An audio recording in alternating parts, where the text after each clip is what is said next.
நம்முடைய அன்பிற்கும் பெருமதிப்புக்கும் உரிய தந்தை பேராயர் டாக்டர் எஸ்ரா சர்குணம் அவர்களை குறித்து பலரும் அற்புதமான சாட்சிகளை கேட்கும்போது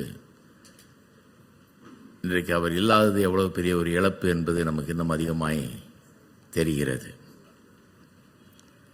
ஒரு மாபெரும் மனிதர், ஒரு அற்புதமான ஒரு வாழ்க்கையை வாழ்ந்து நம் மத்தியிலே, இந்த தலைமுறையின் மத்தியிலே வாழ்ந்து கடந்து சென்றிருக்கிறார். அவரிடத்திலிருந்து நாம் கற்றுக்கொள்ள வேண்டிய காரியங்கள் ஏராளமாக உண்டு. நான் மிகவும் மதிக்கும் மற்றும்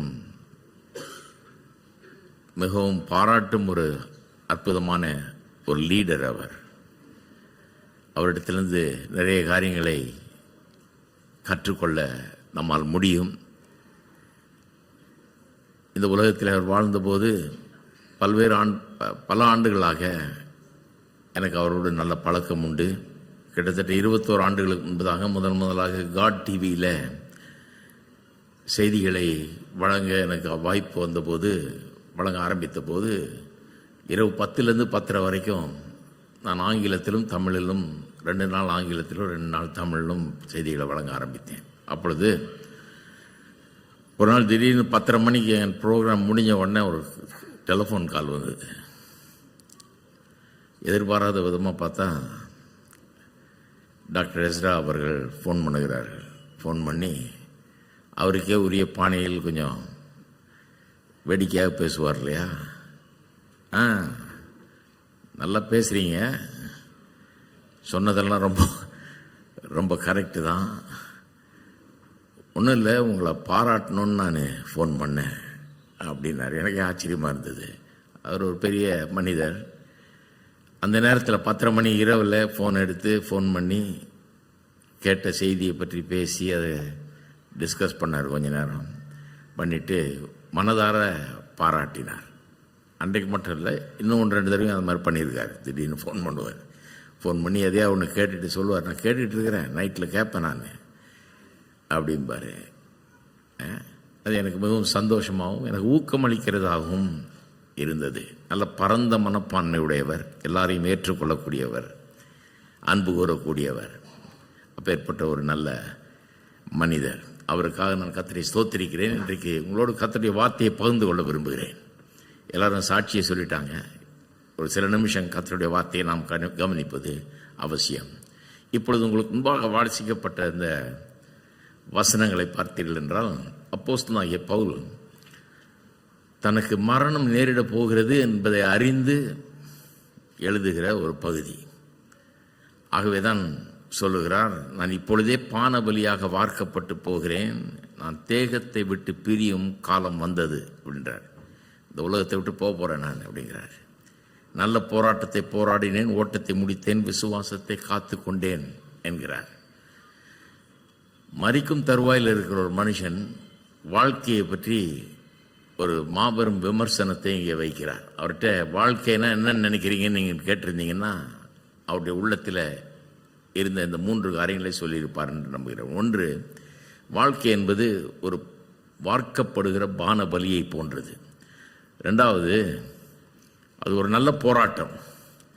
3வது, அது ஒரு ஓட்டம். இது 3 காரியத்தையும் துரிதமாக நான் சொல்ல விரும்புகிறேன். ஒன்று, பான பலியாக வார்க்கப்பட்டு போகிறது என்றால் என்ன? அந்த காலத்தில் பலிகளை இட்டார்கள் அல்லவா, பழைய ஏற்பாட்டு காலத்தில். அப்பொழுது இந்த பலிகளுக்கெல்லாம் அர்த்தம் உண்டு. இந்த பலிகளெல்லாம் இயேசு கிறிஸ்துவையும் அவருடைய கல்வாரி சிலுவையிலே அவர் நமக்காக செய்த காரியங்களையும் பிரதிபலிக்கிறதாக இருந்தது. இந்த பலிகளுக்கு நடுவே பான பலி என்று வார்க்கப்படுகிற, ஊற்றப்படுகிற ஒரு பான பலி அங்கே இருந்தது. ஊற்றுவார்கள். ஒரு பாத்திரத்தில் ஒரு பானத்தை கொண்டு வந்து கர்த்தருக்கு முன்பாக ஊற்றுவார்கள். ஊற்றுகிறதின் அர்த்தம் என்ன? இந்த அர்த்தம் என்னன்னா, எனக்காக நீர் உண்மையை கொடுத்து விட்டீர், எனக்காக உம்முடைய உயிரையே ஜீவனையே கொடுத்திருக்கிறீர், நான் என்னையே உமக்காக அர்ப்பணிக்கிறேன், என்னுடைய வாழ்க்கை முழுவதும் எனக்குள்ள நீர் வைத்திருக்கிற அந்த அழைப்பை உணர்ந்து, நோக்கத்தை உணர்ந்து, உமக்காக வாழ்ந்து, என்னை இப்படியாய் நான் ஊற்றப் போகிறேன், உமக்காக நான் செலவிடப்பட நான் தீர்மானிக்கிறேன் என்று காண்பிப்பது தான் அந்த வார்க்கப்படுகிற பானபலி. அது எப்படி நாம் எடுத்துக்கொள்ள வேண்டும்? அதை வாழ்க்கையில் நாம் பிறக்கும் போதே கர்த்தர் நமக்குள்ள சில காரியங்களை வைத்திருக்கிறார். நாம் ஒன்றுமே கொண்டு வராமல் பிறக்கிறோம்ங்கிறது உண்மை அல்ல. நிர்வாணியாய் வந்தேன் நிர்வாணியாய் திரும்புகிறேன்றது லிட்டரலாக எடுக்க வேண்டிய ஒரு காரியம். நம்ம ஊரில் தான் பிள்ளை பிறந்த உடனே சட்டையை தான் வாங்கிட்டு போய் கொடுக்குறாங்க. ஏன்னா அந்த பிள்ளைக்கு சட்டை மட்டும்தான் இல்லை, மீதியெல்லாம் இருக்குது.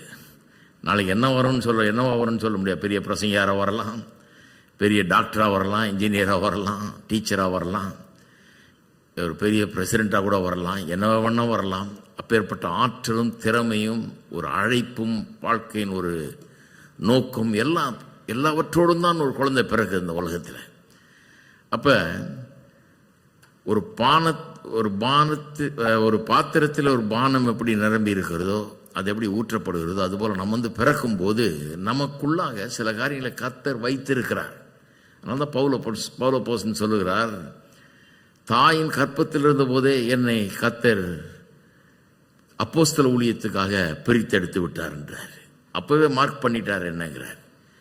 அந்த நோக்கமே இந்த பானம் மாதிரி, பாத்திரத்தில் இருக்கிற நிரப்பப்பட்ட பானம் மாதிரி ஒரு நோக்கம், ஒரு அழைப்பு, வாழ்க்கையின் ஒரு லட்சியம் எல்லாத்தையும் உள்ளத்தில் வச்சு பிறக்க செய்கிறார் பாருங்க. அவரை தெரியாம பல காலங்களாக கிறிஸ்தவத்தையும் கிறிஸ்தவ சபைகளையும் ஊழியர்களையும் துன்புறுத்துகிறவராக மிகப்பெரிய பெர்சிக்யூட்டரா அவர் வாழ்ந்தார். ஆனால் கடைசியில் கண்டுபிடிச்சிட்டார், இல்லை இதுக்காக கடவுள் என்ன அழைக்கல, இதுக்காக நான் பிறக்கல, இந்த கிறிஸ்துவ இந்த உலகம் முழுவதும் அறிவிக்கும்படியாக நான் பிறந்திருக்கிறேன், இதுக்காக என்ன தாயின் கற்பத்திலேயே அவர் குறித்து விட்டார் என்கிற ஒரு உணர்வு அவருக்கு வந்தது. கர்த்தருக்கே தன்னை அர்ப்பணிக்கிறார். அர்ப்பணித்த அந்த நேரம் முதற்கொண்டு அவர் தன்னுடைய வாழ்க்கையை அதற்காக செலவிடுகிறார். அதுக்கு முன்னால கூட கர்த்தர் அவரை எப்படி ஆயத்தப்படுத்துகிறார் பாருங்க. கிரேக்க கலாச்சாரத்தில் வளருகிறார், யூதனாக இந்த பூமியில் பிறக்கிறார், கிரேக்க மொழியை நல்லா அறிந்திருக்கிறார், கிரேக்க கலாச்சாரத்தில் வளர்ந்திருக்கிறாரு, நல்ல வெல் ட்ரெயின்டு பர்சன், நல்ல பயிற்சிவிக்கப்பட்டவர் ஊழியத்துக்கு என்று இதெல்லாம் இருந்தது அவருக்கு. யூத மார்க்கத்திலே அப்படியே ஊறி போனவர் அவரை எடுத்து கர்த்தர் அற்புதமாக பயன்படுத்தி புதிய ஏற்பாட்டில் கிட்டத்தட்ட பாதியை அவர் எழுதும்படியாய் கர்த்தர் அங்கே அவர் அழைத்திருக்கிறார். இதெல்லாம் தெரியாம தான் அவர் சபையை துன்புறுத்துகிறவராக இருந்தார். தெரிந்த உடனே அதுக்கென்று தன்னை அர்ப்பணித்து முற்றிலுமாக தன்னுடைய வாழ்நாள் முழுவதையும் அதற்கென்று அவர் செலவிடுகிறார் என்கிறதை நாம் பார்க்கிறோம். அப்ப நம்முடைய வாழ்க்கையில நாம் எதற்காக இந்த உலகத்தில் பிறந்திருக்கிறோங்கிற ஒரு அறிவு ரொம்ப அவசியம் பாருங்க. நாம் எதுக்காக பிறந்திருக்கிறோம், நம்முடைய அழைப்பு என்ன, நோக்கம் என்ன, கடவுள் நமக்காக வச்சிருக்கிற காரியம் என்ன, நான் எதுக்காக வாழணும், எதுக்காக பிறந்திருக்கிறோம், நான் எப்படி வாழணும், என்ன செய்ய வேணும் என்கிற அறிவு ரொம்ப முக்கியம். நிறைய பேர் அந்த அறிவை அடையாமலேயே வாழ்ந்து முடிச்சு செத்தே போயிடுறாங்க. ஆனால் டாக்டர் எஸ்ரா சர்குணம் அவர்கள் அப்படிப்பட்டவர் அல்ல. அவர் தன்னுடைய அழைப்பை குறித்து ரொம்ப திட்டவட்டமாய் தெரிந்து வைத்திருக்கிறார் என்பது அவருடைய வாழ்க்கையிலிருந்தே நமக்கு புரிகிறது. என்ன ஒரு தீவிரம் பாருங்க, சபைகளை ஆரம்பிக்க வேண்டும் என்று, ஊழியத்தை செய்ய வேண்டும் என்று எப்படிப்பட்ட ஒரு ஆர்வம், தீவிரம், ஒரு பேஷன், ஒரு தீராத வாஞ்சை, ஒரு பெர்சிஸ்டன்ஸ் அதிலேயே அப்படியே இருக்கிறது. எல்லா இடையூறுகள் மத்தியிலையும், எல்லா தேவைகள் மத்தியிலையும், எல்லா சவால்கள் மத்தியிலையும் அதிலேயே உறுதியாய் நின்று காரியங்களை செய்து முடிப்பது அப்படிங்கிறது லேசான காரியம் இல்லை. அது என்னத்தை வெளிப்படுத்துகிறது, அந்த மனுஷனுக்கு உள்ளே தான் எதற்காக பிறந்திருக்கிறோம்ங்கிறத கண்டுபிடித்து விட்டார் என்று அர்த்தம். எதுக்காக நான் பிறந்திருக்கிறேன், கடவுள் என்னை எதுக்காக குறித்திருக்கிறார், எதுக்காக என்னை அழைத்திருக்கிறார் என்கிற ஒரு அறிவு அவருக்குள்ள வந்து விட்டது. அந்த அறிவு அவரை ஆட்கொள்ளுகிறது. அதன் நிமித்தமாக அவர் வாழுகிறார். அதுதான் அவரை உந்தி தள்ளுகிறது. அதுதான் அவருக்கு வழிகாட்டியாக இருக்கிறது வாழ்நாள் முழுக்க. நம்ம எல்லாருமே அப்படிதான் வாழணும் பாருங்க. நிறைய பேர் வாழ்க்கை எதுக்குன்னு யோசிக்காம நம்ம பாட்டுக்கு ஒரு வேலைக்கு போறோம், எதையோ ஒன்று செய்யறோம். அதுதான் ஸ்டாட்டிஸ்டிக்ஸ் என்ன சொல்லுது, நிறைய பேர் படிச்சதுக்கு சம்பந்தம் இல்லாத ஒரு வேலையை தான் செய்யறாங்க. படிச்சது எதுவோ, வேலை செய்யறது எதுவோ. நிறைய பேர், முக்காவாசி பேர் தாங்கள் செய்கிற வேலையில் ஒரு திருப்தியே இல்லாமல் இருக்கிறாங்க. ஏனென்றால் ஏதோ வாடகை கட்டணும், சாப்பிடணும், குடும்பத்தை காப்பாற்றணும் அப்படிங்கிறதுக்காக தான் இருக்கிறாங்களே ஒழிய, நான் எதுக்காக பிறந்திருக்கிறேன், நான் எதுக்காக வாழ வேண்டும், கடவுள் எனக்கு என்ன நோக்கம் வச்சிருக்கிறார் என்பது அறியாமல் இருக்கிறார்கள். அதனால தான் ஒரு அமெரிக்க பிரசங்கியார் சொல்றாரு, the graveyard is the richest place on earth. கல்லறை தோட்டம் தான் இந்த உலகத்திலே மிகவும் ஐஸ்வர்யம் நிறைந்த ஒரு இடம் என்றார். ஏன் அது ஐஸ்வர்யம் உள்ள இடமா? நிறைய பேர் பெரிய லட்சியம் நோக்கத்தை உடையவர்களாய் பிறந்து கடவுள் அவர்களுக்காக பெரிய அழைப்பு நோக்கம் எல்லாத்தையும் வச்சிருக்காரு. ஆனால் இவர்கள் அதை அறிந்து கொள்ளாமலேயே அலட்சியம் செய்து வாழ்ந்து அப்படியே தங்கள் வாழ்நாளை கழித்து இறந்தும் போய் புதைக்கவும் பட்டிருக்கிறார்கள். அவர்கள் கொடுக்கப்பட்ட ஆற்றல், திறமை, அழைப்பு, நோக்கம், லட்சியம் எல்லாம் அவர்களுடைய புதைக்கப்பட்டு விட்டது. எவ்வளவு செஞ்சிருக்கலாம், ஒண்ணுமே செய்யாம மரித்து போகிறார்கள் என்கிறார். ஆனால் அருமையான டாக்டர் எஸ்ரா சர்குணம் அவர்கள் அப்படிப்பட்டவர் அல்ல, நேர்மா எதிரானவர். அவர் நிச்சயமாக தன்னுடைய அழைப்பையும் தெரிந்து கொள்ளுதலையும் கர்த்தர் எதற்காக அவர் இந்த பூமியில் வைத்திருக்கிறாருங்கிற பெரிய அறிவு இதெல்லாம் உடையவராக இருந்ததுனால தான் எதற்குமே பயப்படாமல் அவர் ஊழியத்தை செய்தார், வெற்றிகரமாக இதை செய்தார்.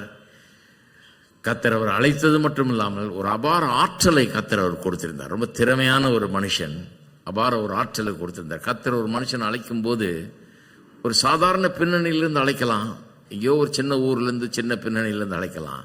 ஆனால் ஒரு பெரிய வேலையை செய்யறதுக்குரிய பெரிய ஆற்றலை உள்ள வச்சிடுறார். பாத்திரத்தில் எப்படி பானம் இருக்குது அது போல லோட் பண்ணிடுறார், உள்ள நிரப்புகிறார். அதனால தான் கடவுளுடைய அழைப்பை கடவுளுடைய அழைப்பு எப்பவுமே பாருங்க, இட் இஸ் காட் சைஸ்டு. அது கடவுள் எவ்வளவு பெரியவரோ அந்த அளவின்படி கொடுக்கப்படுகிறது அழைப்பு. நாம் எவ்வளவு பெரியவர்கள், நம்மால் என்ன முடியும், நமக்கு எவ்வளோ அறிவு இருக்குது, நமக்கு எவ்வளோ ஆற்றல் இருக்குது, நம்மகிட்ட எவ்வளோ பணம் இருக்குதுன்றது கூட கிடையாது. நம்மகிட்ட ஒன்றுமே இல்லாமல் இருக்கலாம்.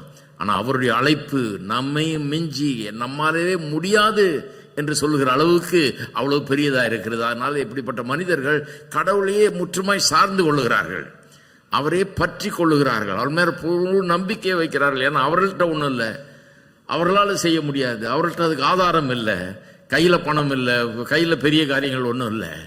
ஒரு சாதாரண பின்னணியிலிருந்து வந்திருக்கிறார்கள். கடவுளை கெட்டியாக பிடித்து கொள்ளுகிறார்கள், அவர் அறிந்து கொள்ளுகிறார்கள், அவரிடத்தில் நேரத்தை செலவழிக்கிறார்கள். அதன் மூலமாக கர்த்தர் அவர்களுக்கு வேண்டிய எல்லா திறமையும் ஆற்றலையும் சக்தியையும் அவர் அருளுகிறார். அப்படிதான் ஒரு வேலை செய்து முடிக்கப்படுகிறது. இப்போ இந்த உலகத்தில் நாம் வாழும்போது பான பலியாக நாம் வார்க்கப்படுறோம்னா ஊற்றுறோம். இந்த பாத்திரத்திலிருந்து பானம் ஊற்றப்படுகிறது கர்த்தருக்கு முன்பாக. அப்படி ஊற்றப்பட வேண்டும் நம்முடைய வாழ்க்கை. கர்த்தர் நமக்குள்ள வைத்திருக்கிற எல்லாம், நம்முடைய தாளந்து, திறமை, ஆற்றல், அழைப்பு எல்லாத்தையும் உணர்ந்தவள வாழ்ந்து ஊற்றப்பட வேண்டும். எந்த அளவுக்கு ஊற்றப்படணும்னா கடைசி சொட்டு வரைக்கும் ஊற்றப்பட வேண்டும். ஒரு மனுஷன் மரிக்கிற நாள் ஒரு மாபெரும் ஒரு மகிமையான ஒரு நாள் என்று நான் சொல்லுவேன். ஏனென்றால் முழு பானையும் காலி பண்ணியாச்சு. உள்ள கர்த்தர் வச்சிருந்ததெல்லாம், பாத்திரத்தில் கர்த்தர் கொட்டி இருந்ததெல்லாம், நிரப்பி இருந்ததெல்லாம் ஊற்றியாச்சு, கடைசி சொட்டு வரைக்கும் ஊற்றியாச்சு. இனிமே எதுவுமே இல்லை. கல்லறைக்கு போகும்போது வெறும் இந்த சரீரம் தான் போகணும் ஒழிய வேறு எதுவும் போகக்கூடாது. கர்த்தர் நமக்கு எதுக்காக அழைத்தாரோ, தெரிந்து கொண்டாரோ, அதை நிறைவேற்றி முடித்தோம் என்கிற ஒரு பெரிய ஒரு நம்பிக்கை, ஒரு உறுதி நமக்கு இருக்க வேண்டும். அதனால்தான் இவர் சொல்ல முடியுது, ஓட்டத்தை முடித்தேன்றார். முடிச்சோமா என்னன்னு தெரியாமல் சாகலை, முடித்தேன்னு சொல்லுகிறார் பவுல். நான் சொல்லுகிறேன், அருமையான தந்தை பேராயர் டாக்டர் எஸ்ரா சர்குணம் அப்படிதான் தன்னுடைய வாழ்க்கையை முடித்திருப்பார். தன்னுடைய அழைப்பை உணர்ந்து வாழ்ந்து கர்த்தரை அறிந்து வாழ்க்கையின் லட்சியத்தை உள்ளத்தில் வைத்து ஒன்றுமில்லாமல் ஆரம்பித்து இவ்வளோ பெரிய காரியத்தை செய்து முடித்திருக்கிறார். 10,000 சபைகளை ஆரம்பித்து ஒரு பெரிய சாதனையை செய்து முடித்திருக்கிறார். எல்லாம் வல்லமை கர்த்தருடையது, அறிவு, ஞானம், விவேகம் எல்லாம் கர்த்தருடையது, எல்லாம் கர்த்தரிடத்திலிருந்து வந்தது. கர்த்தர் கொடுத்ததையெல்லாம் இந்த பூமிக்கு வந்து மொத்தமாக அதை ஊற்றி கடைசி சொட்டு வரைக்கும் ஊற்றிட்டு போயிட்டார். பவுல போஸ்தன் போலவே நான் பானபலியாக வார்க்கப்படுகிறேன் என்று சொன்ன பவுலை போலவே இவரும் வார்க்கப்பட்டு போயிட்டார். எல்லாத்தையும் கொடுத்துட்டார். தனக்கு கர்த்தர் கொடுத்திருந்த அவ்வளத்தையும் இந்த உலகத்தில் கர்த்தருக்காக செலவழித்து கர்த்தருக்காக வாழ்ந்து சென்ற ஒரு மனிதருடைய வாழ்க்கையை தான் இன்றைக்கு நாம் கொண்டாடி கொண்டிருக்கிறோம். ரெண்டாவது, நான் நல்ல போராட்டத்தை போராடினேன் என்று பவுல் சொல்லுகிறார். வாழ்க்கையை ஒரு போராட்டம் என்று விவரித்து சொல்வதை நான் கேட்டிருக்கிறேன். சின்ன வயசுலேருந்து நான் கிறிஸ்தவ உலகத்திலே பிறந்து வளர்ந்தேன் பாருங்க. எங்கள் அப்பா பிரசங்கியார். போராட்டம்னு சொல்லி கேட்டிருக்கிறேன். கிறிஸ்தவ வாழ்க்கைனா ஒரு போராட்டம்னு ஏராளமான பேர் சாட்சி சொல்வதெல்லாம் கேட்டிருக்கிறேன். எனக்கும் மனதில் அது எப்படியோ பதிஞ்சிருச்சு. வாழ்க்கைங்கிறது போராட்டம், கிறிஸ்தவ வாழ்க்கைங்கிறது விசேஷமாக ஒரு பெரிய போராட்டம்னு. ஆனால் நான் வேதத்தை வாசித்து கொஞ்சம் ஆழமாக யோசிக்க ஆரம்பித்த பிறகு தான் எனக்கு புரிஞ்சுது, இது போராட்டம் இல்லை, நல்ல போராட்டம். ஏன் இது நல்ல போராட்டம்? போராட்டத்துக்கும் நல்ல போராட்டத்துக்கும் வித்தியாசம் என்ன? இந்த நல்ல போராட்டம்ங்கிறது என்னன்னு புரிஞ்சுக்கிட்டா நம்மளுடைய வாழ்க்கையின் போராட்டங்களை ரொம்ப சுலபமாக நம்ம சந்திப்போம். நல்ல போராட்டம்னா என்ன? ஒரு மேட்ச் நடக்குதுன்னு வச்சுங்க, இந்தியா பாகிஸ்தான் மேட்ச் நடக்கும்போது இந்தியா வின் பண்ணிச்சுன்னா அது நல்ல மேட்ச். தோத்துட்டா அவங்க அழுவனி ஆட்டம் ஆடுவாங்கன்றோம், அந்த அம்பையர் சரியில்லைன்றோம், சீதோஷ்ணெல்லாம் சரியினும் எதையாவது ஒன்று சொல்லுவோம் ஒழிய அவனுங்க நல்லா விளையாடணுன்னு வாயில் வரவே நமக்கு வராது. நம்ம ஆளுங்க நல்லா விளையாடாம ஜெயித்துட்டா கூட ஆஹா என்ன பிரமாதமாக விளையாண்டாங்கன்னு நல்ல மேட்ச், இது ஃபர்ஸ்ட் கிளாஸ் மேட்ச்னும். அப்போ நல்ல போராட்டம்னா என்ன? Very simple. நாம் ஜெயிக்கிறது தான் நல்ல போராட்டம். நாம் ஜெயித்தா அது நல்ல போராட்டம்.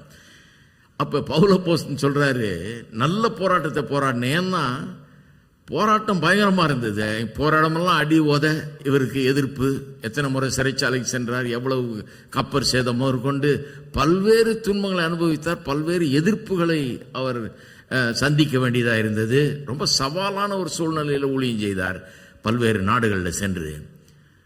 ஆனால் செய்து முடித்து விட்டார்.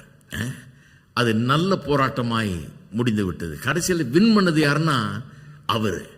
முகமது அலி பாக்ஸிங் ஃபைட் பண்ண அந்த காலத்தில் அதை ஃபாலோ பண்ணுவேன் நான் பாருங்க. அப்போ ஒரு டாக்குமெண்ட்ரி காமிச்சாங்க, அவர் எப்படி பயிற்சிக்கு அந்த போராட்டத்துக்கு முன்னாடி எப்படி பயிற்சி எடுக்கிறார். 4 மாசமா ஒரு மலைக்காடை வாங்கி போட்டுருக்காரு, மலையே வாங்கி போட்டு அதில் ஓடுறாரு. காலையில் மைல் கணக்கில் ஓடுறதுக்குன்னு ஒரு 5-6 பேர் சம்பளம் கொடுத்து வச்சிருக்காரு, மாத சம்பளத்தில் கூட ஓடுறதுக்கு. அவங்க நல்லா வாட்ட சாட்டமாக இருக்காங்க, எல்லாம் ரொம்ப வேகமாக ஓடுறாங்க, இவரும் கூட ஓடுறாரு. ஓடிட்டு வந்து சமைக்கிறதுக்குன்னு ஒரு ஆள், சாப்பிட்டுட்டு அப்புறம் ரிங்கில் ஃபைட் பண்ணுறதுக்குன்னு சில நல்ல ஃபைட்டர்ஸை வச்சுருக்காரு. அதில் ஃபைட் பண்ணுற ஒரு ஆள் தான் லாரி ஹோம்ஸ்ன்றவர். பிற்காலத்தில் அவரே சாம்பியன் ஆனார்.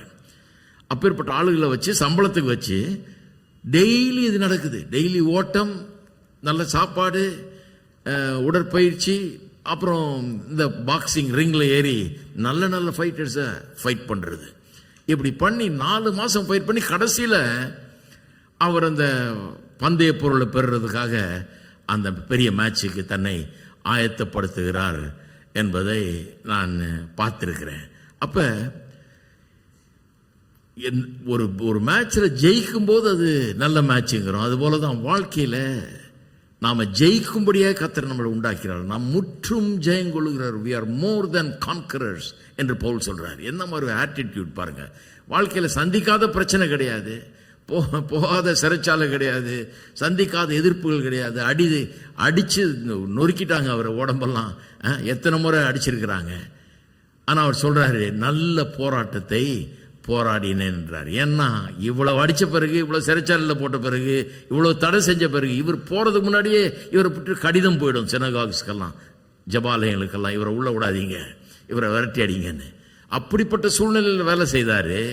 ஆனால் சொல்றாரு நல்ல போராட்டம் அது. ஏன்னா கடைசியில் ஜெயித்து முடித்து விட்டார். எனக்கு தெரிந்த ஒரு பெரிய தேவ மனுஷர் ஒரு முறை 92 வயசில் பிரசங்கம் பண்ணிட்டு இருக்கிறார் பாருங்க. 7000 பேர் கூடியிருக்கிறாங்க ஊழியர்கள். அந்த மீட்டிங்கில் பிரசங்கம் பண்ணுறாரு. சொல்கிறாரு, தேவனால் வல்லமையாக பயன்படுத்தப்பட்டவர் அந்த காலத்தில். சொல்கிறாரு, என்னை எதிர்த்தவர்களெல்லாம் கூட்டி சேர்த்திங்கன்னா இந்த ஆடிட்டோரியமே கொள்ளாது, அவ்வளோ பேர் என்னை எதிர்த்தாங்க, என்னை எதிர்த்து நின்றாங்க, என்னை ஒழிச்சு கட்டணும்னு நினச்சாங்க. ஆனால் ஒரு ஆள் கூட நான் செய்ய நினைத்ததை செய்ய என்னை தடை செய்ய முடியல. கர்த்தர் என்னை எதுக்காக குறிச்சாரோ, எதுக்காக அழைச்சாரோ அதை நான் செய்து முடித்து விட்டேன்னு வீல் சேரில் உட்காந்துட்டு பேசுறாரு அவர். எனக்கு ஆச்சரியமா இருந்தது. என்ன ஒரு உறுதி பாருங்க.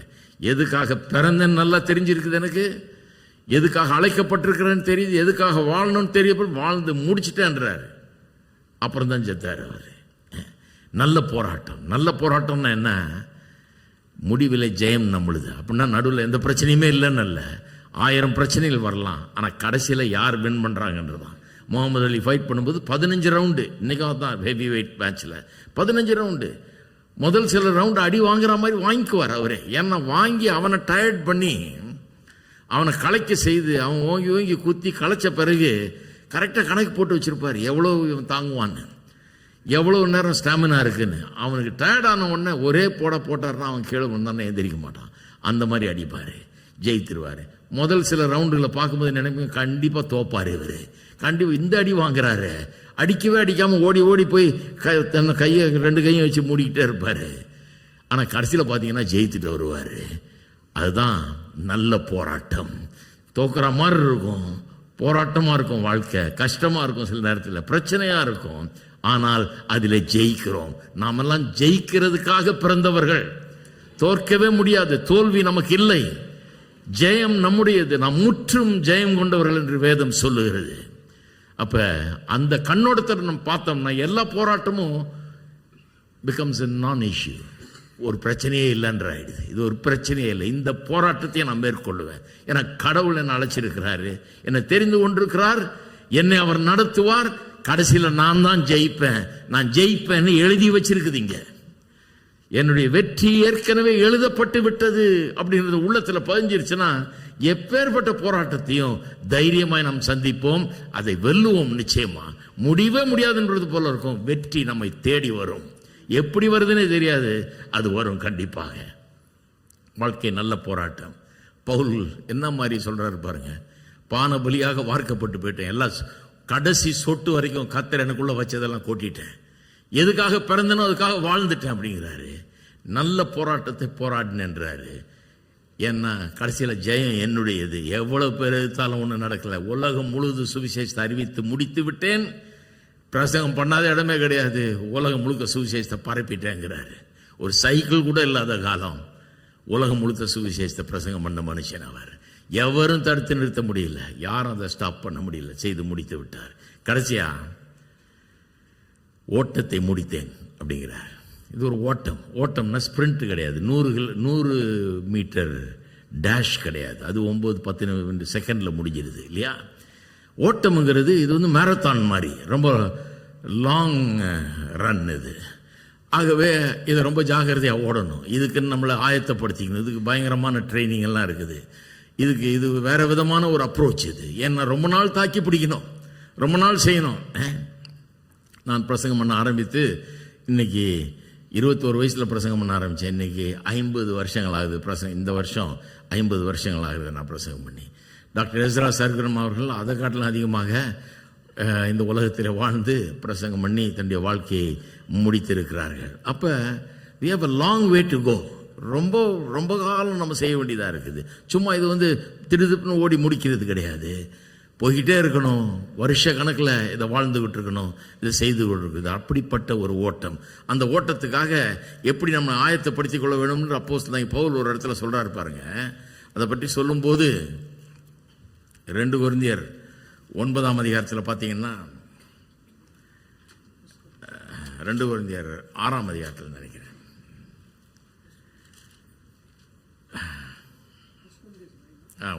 1 கொரிந்தியர்ஸ், ஐம் சாரி, 1 கொரிந்தியர் 9ஆம் அதிகாரத்தில் 24 வாசிக்கிறேன். பந்தய சாலையில் ஓடுகிறவர்கள் எல்லாம் ஓடுவார்கள், ஆகிலும் ஒருவனே பந்தயத்தை பெறுவான் என்று அறியீர்களா? நீங்கள் பெற்றுக்கொள்ளத்தக்கதாக ஓடுங்கள். பந்தயத்துக்கு போராடுகிற யாவரும் எல்லாவற்றிலையும் இச்சையடக்கமாயிருப்பார்கள். அவர்கள் அழிவுள்ள கிரீடத்தை பெறும்படிக்கு அப்படி செய்கிறார்கள், நாமும் அழிவில்லாத கிரீடத்தை பெறும்படிக்கு அப்படி செய்கிறோம். பந்தயத்துக்கு போராடுற எல்லாரும் இச்சையடக்கமாக இருப்பார்களாம். they have control of their desires. தன்னுடைய வாழ்க்கையை ஒழுங்காக வைத்திருப்பார்கள். வாழ்க்கையை எப்படி வாழ வேணும்ங்கிறத என்ன அழகாக சொல்கிறார் அப்போஸ்தலன் பவுல். இச்சை அடக்கம்னு சொல்கிறாரு. கண்ட்ரோலிங் அவர் டிசையர்ஸ் அண்ட் அவர் பேஷன்ஸ், அதை பற்றி சொல்கிறாரு. ஏன்னா அழிவுள்ள கிரீடத்தை பெறும்படிக்கு ஒரு ஸ்போர்ட்ஸில் ஓடுறவன் எவ்வளோ ஜாக்கிரதையாக இருக்கான். கரெக்டாக சாப்பாடை சாப்பிட்றான், கரெக்டாக எந்திரிக்கிறான், கரெக்டாக ஓடுறான், கரெக்டாக பயிற்சி எடுக்கிறான். முகமது அலியை பற்றி சொன்னது போல் எவ்வளவு கடுமையான ஒரு பயிற்சி, எவ்வளவு ஒரு ரெஸ்ட்ரிக்ஷன்ஸோடு வாழ்கிறாங்க. நினச்சதெல்லாம் செய்ய முடியாது, நினச்சதெல்லாம் சாப்பிட முடியாது, நினச்சபடியெல்லாம் நடந்து கொள்ள முடியாது. இன்னைக்கு இப்போ ஒன்றும் பண்ண மாட்டேன், நான் எக்ஸசைஸை பண்ண மாட்டேன்னு சொல்ல முடியாது. அவ்வளோ ஒரு ரெஜிமெண்டட் லைஃப், ஒரு ஒழுக்கமுள்ள ஒரு வாழ்க்கையா இருக்குது. ஏன்னு சொன்னால் ஜெயிக்கணும்னு சொல்லி ஓடுறாங்க. ஒரு உலக பிரகாரமான ஒரு கிரீடத்தை பெறதுக்கு அவன் அவ்வளவு பயிற்சி எடுக்கிறான். ஆவிக்குரிய விதத்தில் கர்த்தருடைய வேலையை செய்வதற்காக அழைக்கப்பட்ட நாம் எப்படி இருக்க வேண்டும் என்று இங்கே சொல்லப்பட்டிருக்கிறது. ஆதலால் நான் நிச்சயமில்லாதவனாக ஓடேன், ஆகாயத்தை அடிக்கிறவனாக சிலம்பம் பண்ணேன், மற்றவர்களுக்கு பிரசங்கம் பண்ணுகிற நான் தானே ஆகாதவனாய் போகாதபடிக்கு என் சரீரத்தை ஒடுக்கி கீழ்ப்படுத்துகிறேன் அப்படிங்கிறார்.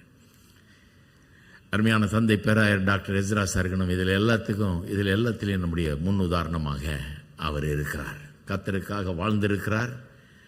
அவர் இங்கே பவுல் சொல்வது போல ஒரு பெரிய டிசிப்ளின் வாழ்க்கையை வாழ்ந்து, நல்ல விதத்தில் அந்த வாழ்ந்து, எதுலையும் டைவர்ட் ஆகாமல், அப்படி இப்படி போகாமல், இத்தனை வருஷ ஊழியத்தில் தன்னை காத்து கொண்டு கரெக்டாக போய் கரெக்டாக அந்த கிரீடத்தை பெறும்படியாக தன்னை டிசிப்ளின் பண்ணி கொண்டு வாழ்ந்து அதை செய்து முடித்திருக்கிறார். ஊற்றப்பட்டு விட்டார், எல்லாத்தையும் எம்டி பண்ணிட்டார், தனக்குள்ள கர்த்தர் வச்சதெல்லாம். நல்ல போராட்டமாக அமைஞ்சிருச்சு அவருக்கு. அதை புரிஞ்சுக்கிட்டதுனால தான் அவர் எல்லா எதிர்ப்புகளையும் தாக்கு பிடிக்க முடிந்தது, எல்லா கடினமான சூழ்நிலைகளையும் மேற்கொள்ள முடிந்தது, நம்பிக்கை இழக்காமல் தொடர்ந்து வேலை செய்து கடைசியில் ஜெயிக்க முடிந்தது. ஏன்னா நல்ல போராட்டம் என்பதை அவர் புரிந்து வைத்திருந்தார். அதனால தான் நம்பிக்கை இழக்கவே இல்லை, முடிச்சிட்டார் கரெக்டாக. ஓட்டம் என்றதை நல்லா புரிந்து வச்சுக்கிட்டாரு. இது சரியான ஓட்டம், இதை முடிக்கணும் அப்படிங்கிற எண்ணத்தோட அதை முடிக்கிறதுக்கு தகுதியுள்ளனா நான் இருக்கணும்னு சொல்லி தன்னை டிசிப்ளின் பண்ணி கொண்டு வாழ்ந்தார். இதெல்லாம் என்னுடைய வாழ்க்கைக்கும் அது ரொம்ப பிரயோஜனமான அறிவுரைகளாக இருக்கிறது.